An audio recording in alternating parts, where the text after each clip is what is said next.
গেল মে মাসে ঢাকায় সফর করেছিলেন মার্কিন যুক্তরাষ্ট্রের দক্ষিণ ও মধ্য এশিয়া বিষয়ক সহকারী পররাষ্ট্রমন্ত্রী ডোনাল্ড লু। শেখ হাসিনার সরকারের পতনের পর ডক্টর মোহাম্মদ ইউনূসের নেতৃত্বাধীন অন্তর্বর্তী সরকারের দায়িত্ব গ্রহণের পর ফের ঢাকায় আসতে চলেছেন ডোনাল্ড লু। তার সঙ্গে একটি প্রতিনিধি দলে থাকবেন আরও কয়েকজন কর্মকর্তা।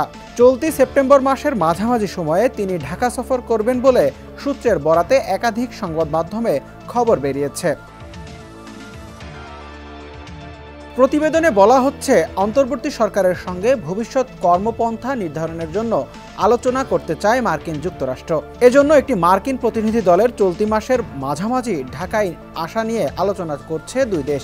সেপ্টেম্বরে অনুষ্ঠেয় জাতিসংঘের সাধারণ পরিষদে প্রধান উপদেষ্টা ডক্টর মোহাম্মদ ইউনূসের যোগদানের আগেই মার্কিন দলটি ঢাকায় আসবে বলে সূত্রের বরাতে জানানো হয়েছে। প্রতিনিধি দলে থাকবেন যুক্তরাষ্ট্রের রাজস্ব ও অর্থ দপ্তরের আন্তর্জাতিক অর্থায়ন বিষয়ক সহকারী আন্ডার সেক্রেটারি ব্রেন্ট নেইম্যান এবং জাতীয় নিরাপত্তা পরিষদের সিনিয়র ডিরেক্টর লিন্ডসে ফোর্ড।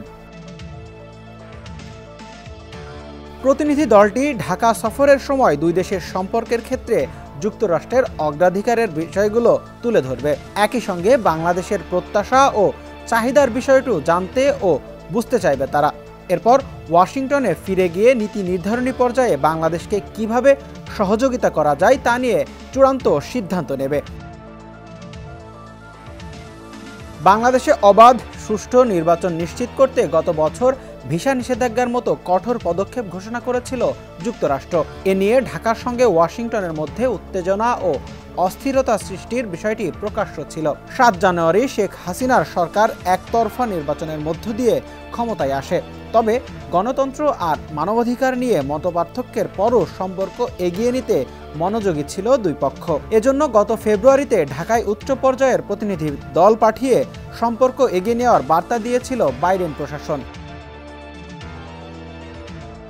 সূত্র জানিয়েছে, যুক্তরাষ্ট্রের প্রতিনিধি দলটি অন্তর্বর্তী সরকারের প্রধান উপদেষ্টা ডক্টর মোহাম্মদ ইউনূসের পাশাপাশি অর্থ উপদেষ্টা সালেউদ্দিন আহমেদ ও পররাষ্ট্র উপদেষ্টা মোহাম্মদ তৌহিদ হোসেনের সঙ্গে বৈঠকের কথা রয়েছে। এ নিয়ে গত সপ্তাহে ওয়াশিংটনে মার্কিন পররাষ্ট্র দপ্তরে বাংলাদেশ দূতাবাসের কর্মকর্তাদের সঙ্গে যুক্তরাষ্ট্রের কর্মকর্তাদের আলোচনা হয়েছে। সরকারের নীতি নির্ধারণী পর্যায়ে বৈঠকের পাশাপাশি যুক্তরাষ্ট্রের প্রতিনিধি দলটি ঢাকায় ছাত্র জনতার অভ্যুত্থানের নেতা, রাজনৈতিক দলের নেতা ও নাগরিক সমাজের প্রতিনিধি দলের সঙ্গে মতবিনিময় করতে পারে।